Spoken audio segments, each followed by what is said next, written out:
Alright, so here we're going to start the battle. I'm going to be going for the super effective Earthquake, as I see it's not going to be a 2 KO. I'm predicting him to go for the Stealth Rocks first turn, and because I have the Focus Sash, I will be surviving any attack, as I'm just going to go for one more Earthquake. He does not get the burn with his Lava Plume. I'm just going to go for one more final Earthquake to try to take out this Torkoal, but I believe he thinks I'm Choice Scarf, so he thinks I'm going to be locked into that Earthquake. Going to change my move, super effective Stone Edge, kills off this Drifloon, get the Moxie boost right here as he brings in his Kadabra, as I'm just going to go for a quick attack. I want to go for it twice because I know it should be able to do damage to any one of his Pokemon, and psych! That is what happens so often on PS when people think I have a Choice Scarfed Pinsir, maybe even Choice Banded, but nope, it's Focus Sash, and I'm having a lot of fun with this NU team. Anyway, I want to be bringing you guys a PS battle today. I know I've been bringing a lot of PS battles, and I hope you guys don't mind that. If you want me to specify in the title, maybe when it's a PS battle versus Wi-Fi, I mean, I have a lot of Wi-Fi in the queue, I just haven't really been able to get it out yet. Anyway, this is going to be a pretty cool battle that I actually have a full battle this time. It's going to be a guy with an interesting team, and he has a Gothorita or Gothorita, I believe that's what it's called, and it's a pretty annoying Pokemon because it has that Shadow Tag ability. I kind of have a plan about how I'm going to deal with that, or really any other Pokemon that wants to set up Gothorita with the Calm Minds, maybe Gerda with the Bulk Ups. Anyway, I'm going to be leading off with my Pinsir again in this battle, as he's going to be leading off with Metang. Again, it's going to be taking super effective hits to the Earthquake, just like his Torkoal in the last battle, so I'm going to be going for that, and it's not going to be a 2 KO, as he's just going to get up his Stealth Rocks. Next turn, I'm just going to stay in here, as he's actually going to bring in his Rotom, I guess because he thought I was Choice Scarfed again and Choice locked into my Earthquake, but he's actually going to make a double switch, maybe predicting me to go into my Probopass, as he's going to go into his Superior. Stone Edge is going to do a decent amount of damage, but I know the super effective and stab X Scissor would be doing more, so I'm going to change up my moves. Maybe he predicted that because obviously he would not go into his rotom-fan on a Stone Edge.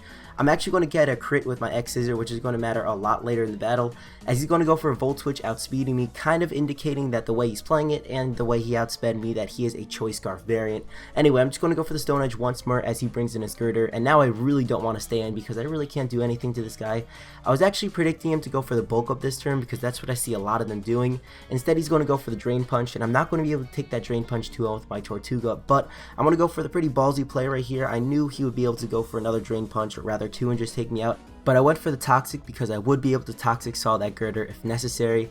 Instead, I see the Superior in here, and I'm going to go into my Probopass because I knew I should be able to take any hit pretty well, as he's going to drain 26% of my HP with the Giga Drain, but he's only going to get 14 back. And the way I say that is that because after Life Orb and after Toxic damage, I really did not think he was going to stay in next turn, so that's going to be the reason why I'm going to go for the Thunder Wave, because I wanted to cripple another Pokemon on his team. Unfortunately, I'm wrong, and I'm just going to be able to Toxic a already poisoned Pokemon. I mean, I'm going to be able to Thunder Wave an already poisoned Pokemon, so that was useless. But I really do want to get my Stealth Rocks here, especially because I know his Rotom, who already took damage from the crit, will not be appreciating the Stealth Rocks and really any other attacking move, as it will not be able to take that. So after I get up my Stealth Rocks this turn, I am going to switch out into my Pinsir, not because I know that the Giga Drain, which he's probably going to go for, is not going to be very effective and I want to live it, but even if it does take me out, I know it will not be able to give him sufficient amount of HP that he will be able to survive the Life Orb and Toxic damage after this turn. So that is my plan of action, as I do see he's not going to gain too much damage back from the Giga Drain, and in return he's going to die from all those after effects. So to double down, my best option is to go into my Kadabra because I have the Focus Sash and the Magic Guard, so the whole Stealth Rocks isn't going to be bothering me individually. I'm just going to go for the Shadow Ball, as I see his Gothorita in here, as he's going to bring in his Metang, and I'm actually going to get another crit. I want to be lucky these next couple of turns because, well, the crit necessarily didn't matter. As you're going to see the next couple moves, I don't think it really would have dictated even if he got a crit or not. But I'm going to bring in my Tortuga because I know the Earthquake would be able to be sponged pretty well. In return, I can go for the Rapid Spin. That crit obviously didn't matter. And after the Rapid Spin, not really caring about what move he wants to go for, I can just go for a Scald myself, trying to take out his Stealth Rocker. Instead, he's going to go into his Gothorita right here, so I will not originally be able to take out that Metang. Still able to get up his entry hazards if necessary, but I want to try to get the burn with the Scald, as that's not going to happen. So I'm just going to go for the Toxic on this Gothorita, as he shows me the Calm Mind. Now, unless he has Rest, this is going to be a fine game for me because I will be able to stall him out with the Toxic. Unfortunately, after I go for one more Scald, which is going to do a decent amount of damage despite me being extremely just defensive, he is going to go for the Rest right here. Now, this is good and bad because I want to scout out if he has the Rest talk. If he doesn't, it's just going to be Rest and Calm Mind and then 2 attacks.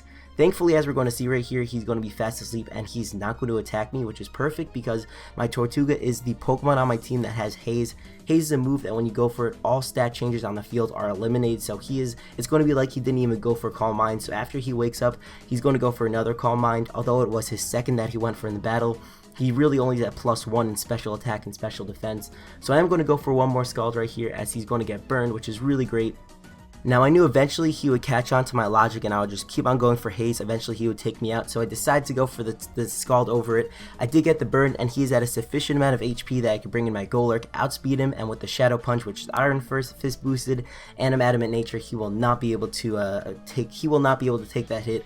So he's going to bring in his Girder, and although I know most of them carry the Ice Punch, I did not think he was going to go for it. Then again, I really didn't know what he was going to go for because usually his Stab Fighting type move would be immune to my Golurk. I want to make the kind of bad play and I'm going to my Ninjask to take that, although I do take it pretty well. Obviously, if he had the Stealth Rocks up, I would be dead by this point. But I'm just going to go for the substitute, not really sure why, as I see that he's definitely just going to go for Ice Punches over and over again. So after the speed boost, I am actually going to Baton Pass into my Probopass. Now, I'm not Baton Passing because I want the +1 speed to my Probopass. Rather, I want him to kill me off so I get a safe switch into my Kadabra with its Focus Sash still intact, so I can go for the Psychic and perhaps 2 KO this Girder, if not 1 KO it. So after he does take me out, that is going to be my plan of action. But I thought to myself, you know, what are the chances of him actually staying in? He'd probably want to Death Fodder another Pokemon, specifically his Metang, because it's really not going to serve too much use, although he could want to get up his entry hazards permanently this time because my Rapid Spinner is dead. That's not going to be the case, so he is going to Death Fodder that off, and he's actually going to go into his Linoone.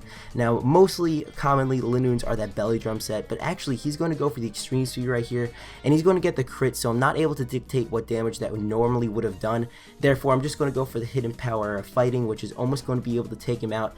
But for whatever reason, I thought, you know, why didn't he go for the Belly Drum? Maybe he knows I'm stashed, I'm not really sure. But nonetheless, I'm going to go into my Golurk because I will be able to take any one of his hits because I know he cannot go for the Belly Drum. His HP is not over 50%, so I will be able to take that.